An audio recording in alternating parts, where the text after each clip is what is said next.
आज हम कृषि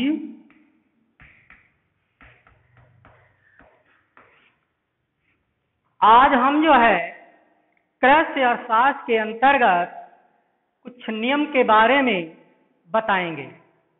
जैसे इसमें उत्पाद के नियम।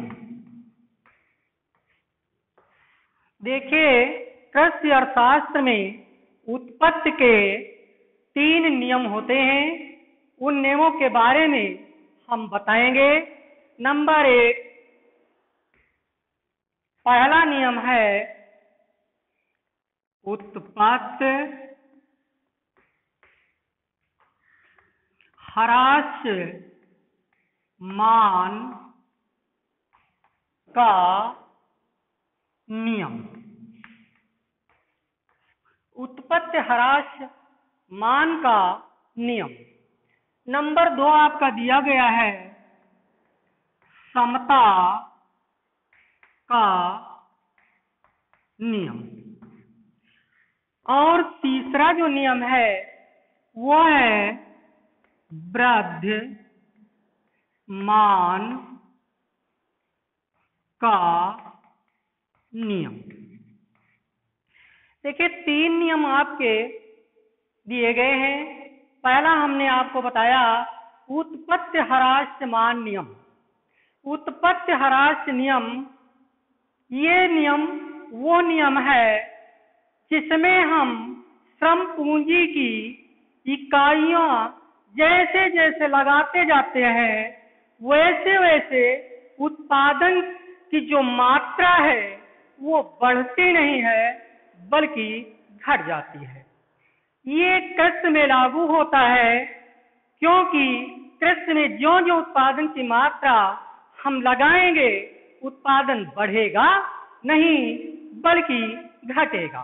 दूसरा जो नियम समता का है, ये नियम, इसका दूसरा नाम भी है आनुपातिक प्रतिफल का नियम।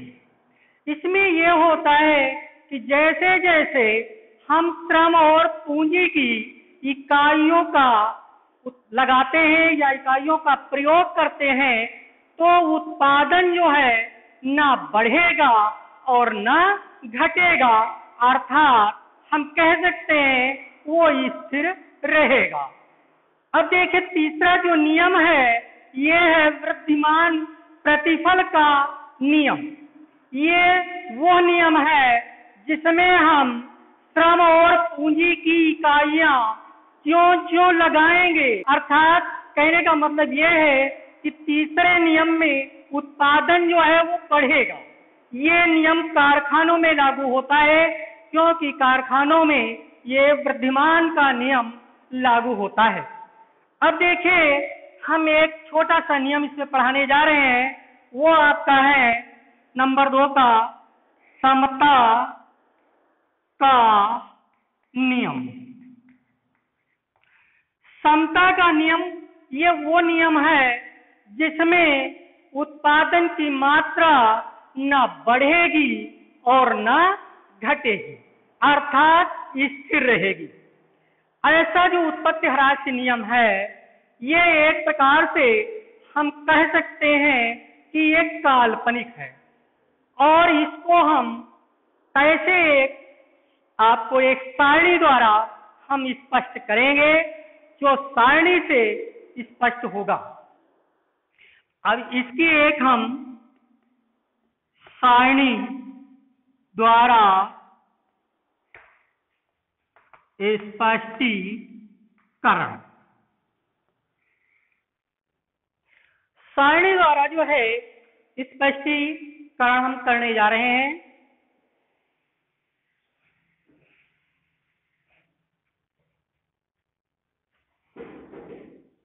सबसे पहले हम लिखते हैं श्रम व पूंजी की इकाइयां। अब देखिए, मैंने आपको बताया कि यह नियम काल्पनिक है, लेकिन फिर भी हम इसको एक उदाहरण द्वारा स्पष्ट कर रहे हैं। जैसे ये उदाहरण दरियों में लागू होता है, तो हम लिखेंगे दरियों का सीमांत उत्पादन। दरियों का सीमांत उत्पादन में देखिए, जब हम एक श्रम पूंजी की इकाई लगाते हैं तो माना कि 20 दरियों का उत्पादन होता है। जब हम दूसरी इकाई का प्रयोग करते हैं तो चूंकि जब मशीन बनाने वाली एक है, तो अगर हम दुगना भी करते हैं तो दरियों का उत्पादन 20 ही होगा। जब हम तीसरी इकाई का प्रयोग करेंगे तो दरियों का सीमांत उत्पादन कितना होगा? 20। जब चौथी इकाई का प्रयोग करेंगे तो दरिया कितनी बनेगी? 20। जब पांचवी इकाई का प्रयोग करेंगे तो कितनी बनेगी? 20। कहने का मतलब मेरे यह है कि जब दरी बनाने वाली मशीन एक है तो श्रम पूंजी की इकाइयां हम चाहे जितनी बढ़ाते जाएंगे, आपकी दरियों का उत्पादन नहीं बढ़ेगा, स्थिर ही रहेगा। अब हम इसको एक चित्र के माध्यम से प्रदर्शित करेंगे।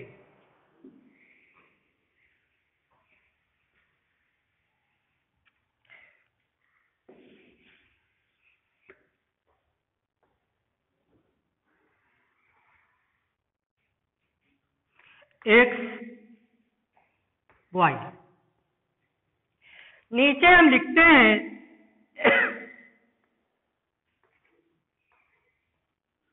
श्रम व पूंजी की इकाइयां। श्रम व पूंजी की इकाइयां, इधर हम लिखते हैं सीमांत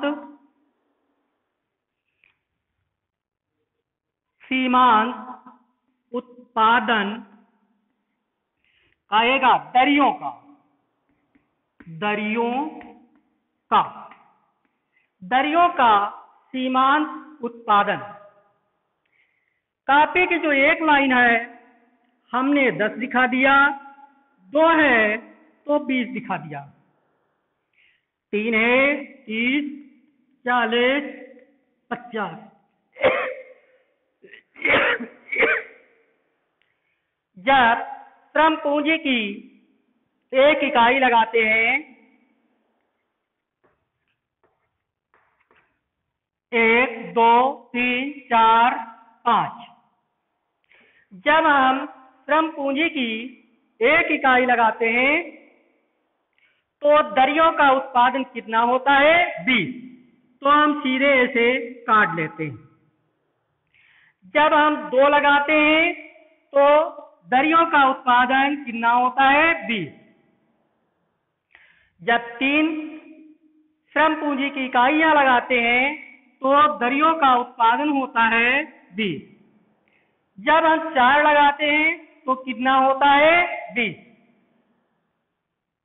और जब 5 लगाते हैं तब भी 20 ही होता है।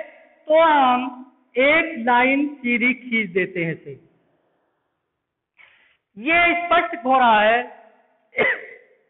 कि ज्यों-ज्यों हम श्रम पूंजी की इकाइयां लगाएंगे, उत्पादन ना बढ़ेगा और ना घटेगा, अर्थात स्थिर ही रहेगा। श्रम और पूंजी की इकाइयों में चाहे 1 लगाएं तो उत्पादन कितना होगा? 20। 2 लगाएं 20, 3 लगाएं 20, 4 लगाएं 20, 5 लगाएं तो 20 होगा। इसलिए इसको एक चित्र के माध्यम से हमने प्रदर्शित किया और ये दरियों में उदाहरण लागू होता है।